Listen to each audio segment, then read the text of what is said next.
15.5 বছর ঘরে থাকি নাই, আর শেষ 15 দিন যেই ঘরে ছিলাম আমি বারবার বলতাম, ভাই আমারে ধরতে আসলে কিন্তু আমারে যা মারবে তার চেয়ে আপনারে বেশি মারবে, বুঝেন কিন্তু,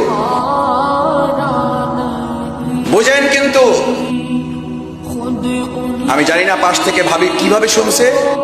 ভাই জবাব দেওয়ার আগে ভাবি তার পাশ থেকে, জানালার পাশ থেকে, দরজার পাশ থেকে বলছে, ভাই আপনার ভাই কি করবে জানি না,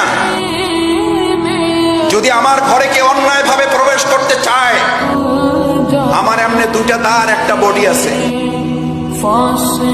আমি বলে রেখেছি যে